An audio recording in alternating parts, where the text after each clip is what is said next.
Presiden Prabowo Subianto meninjau struktur dan fasilitas hunian yang dibangun BPI Danantara bernama Rumah Hunian Danantara di Kebun Tanjung Semantoh, Karangbaru, Aceh Tamiang, Aceh, Kamis pagi. Presiden melihat langsung kondisi bangunan serta kelengkapan fasilitas yang disiapkan bagi warga terdampak. Hunian ini dilengkapi berbagai fasilitas pendukung antara lain toilet, kamar mandi, dapur umum, musola, serta taman bermain.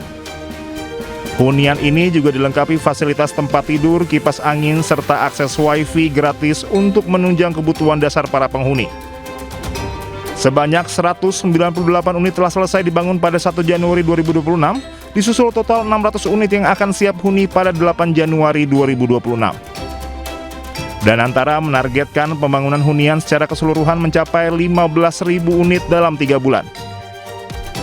Itu ya, saya terima kasih sekali lagi.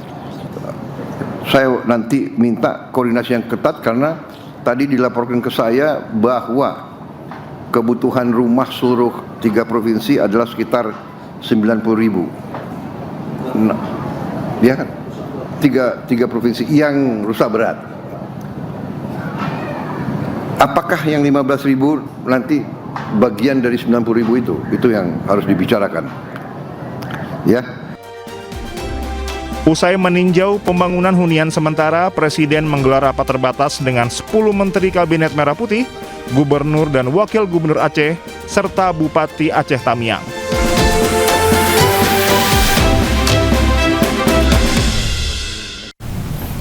Dan pemirsa, untuk mengetahui informasi selengkapnya kami telah terhubung dengan jurnalis iNews Muhammad Alfi di Aceh Tamiang. Selamat sore, Alfi. Bagaimana situasi di sana saat ini?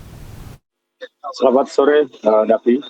Situasi di rumah hunian sementara yang ada di Kabupaten Aceh Tamiang sendiri saat ini sudah mulai dikerjakan. Dari target yang harusnya dibangun di tahap pertama ini ada sekitar 600 hunian, sampai hari ini sudah selesai dibangun itu sekitar 204 kamar hunian.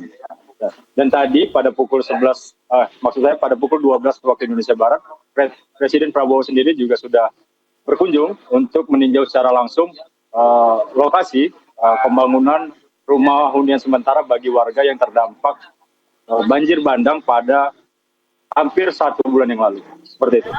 Baik, apa saja fasilitas yang terdapat di dalam hunian itu, Alfi?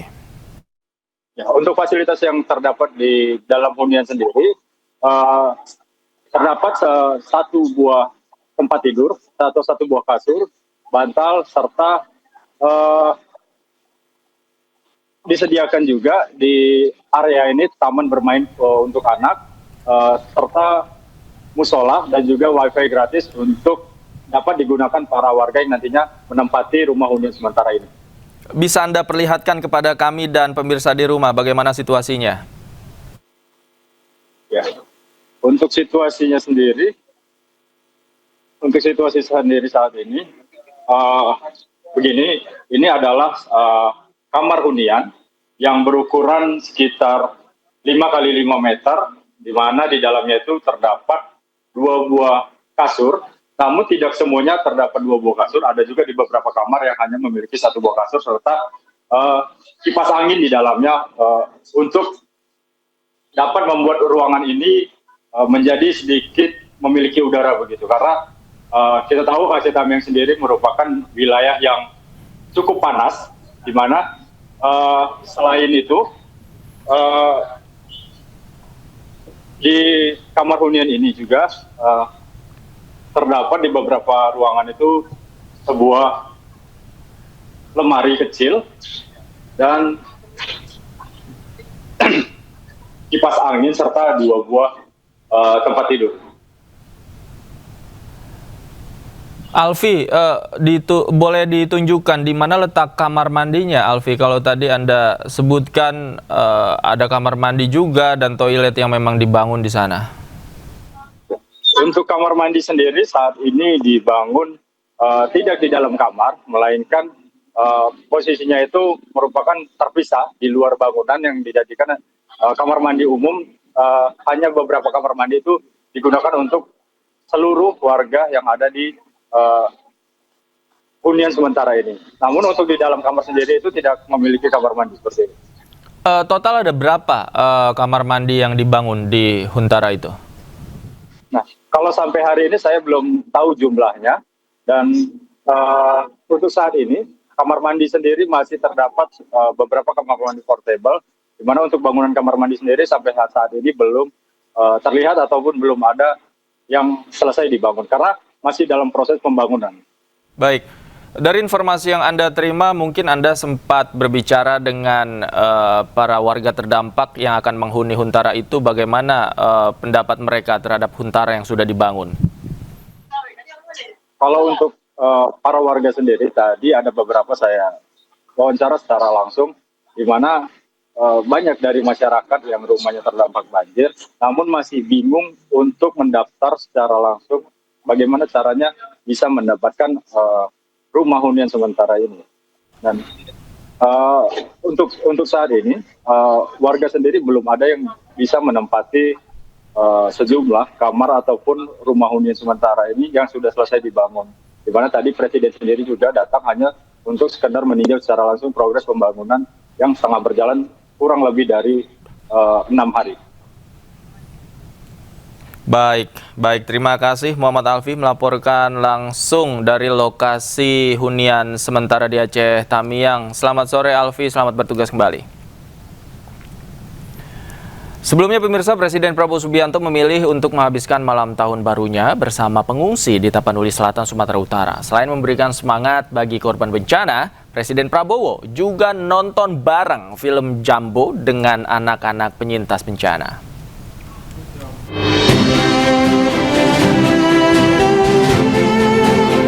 Malam pergantian tahun 2026, Presiden Prabowo menghabiskan waktunya bersama warga terdampak bencana di Kabupaten Tapanuli Selatan, Sumatera Utara. Kedatangan orang nomor 1 di Republik ini disambut antusias warga. Dalam acara ini, Presiden Prabowo terus menyemangati korban bencana alam. Presiden mengajak warga menonton pertunjukan layar tancap. Film animasi terbaik karya anak bangsa, Jumbo, dipilih oleh Presiden Prabowo. Lantaran film ini bisa membangkitkan harapan anak-anak di pengungsian. Kehangatan terasa dalam acara ini. Presiden Prabowo dan warga seakan tanpa jarak. Hal ini menggambarkan pemerintah akan terus ada bersama rakyat. Tak lupa Presiden ucapkan selamat tahun baru. Selamat tahun baru.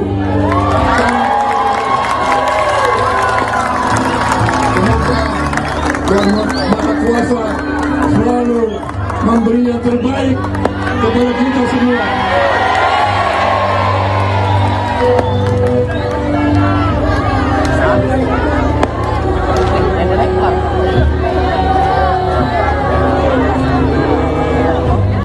Momen tahun baru ini menjadi momen harapan baru bagi warga setempat untuk dapat pulih dan bangkit kembali menjalani kehidupan yang baru.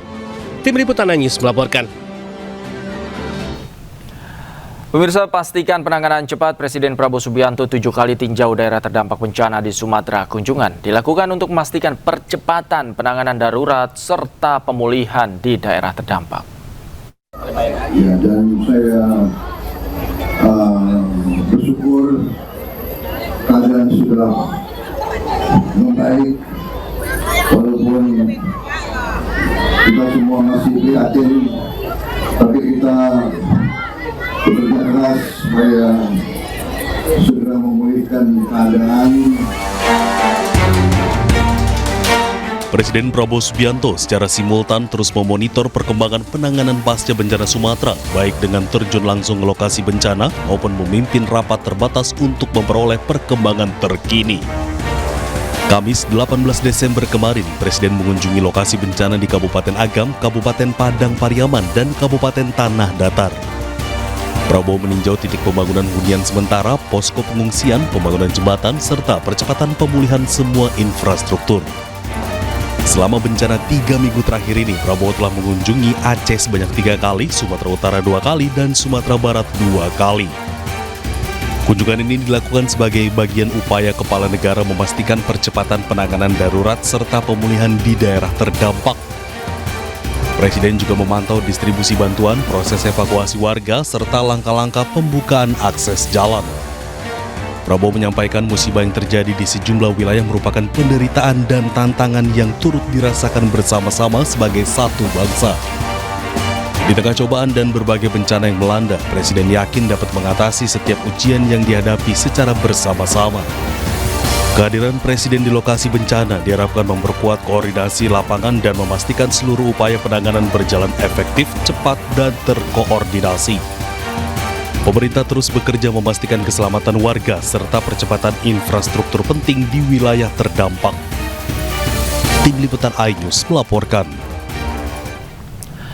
Pemirsa, pasca bencana yang melanda sejumlah wilayah di Sumatera, upaya pemulihan akses jalan dan jembatan terus dikebut. Berbagai pihak bahu-membahu membangun jembatan darurat dan membuka jalur alternatif untuk mendukung mobilitas warga. Pasca bencana yang melanda sejumlah daerah di Sumatera, pemulihan akses jalan dan jembatan terus dipercepat. Di Provinsi Aceh, sebanyak 11 jembatan terdampak kini telah difungsionalkan secara bertahap.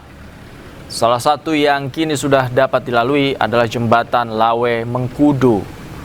Jembatan sepanjang 36 meter ini menjadi jalur penghubung vital antara Kabupaten Gayo Lues dan Aceh Tenggara. Untuk sementara, akses jembatan Lawe Mengkudu difungsikan menggunakan jembatan Bailey sebagai jembatan darurat. Pembangunan jembatan permanen akan dilanjutkan Kementerian Pekerjaan Umum dan sejumlah pihak terkait agar akses transportasi kembali normal dan aman. Jalur di Aceh Timur, alhamdulillah dari jam 10 sudah fungsional. Jadi boleh dikatakan seluruh Aceh Timur sudah bisa terhubung. Dan kita sekarang tinggal fokus ke nembus ke Aceh Tengah, dan kita sih sekitar akhir bulan bisa tembus lah. Dari jalur apakah dari Melapo atau dari arah KKA tembus ke Aceh Tengah dan Biren.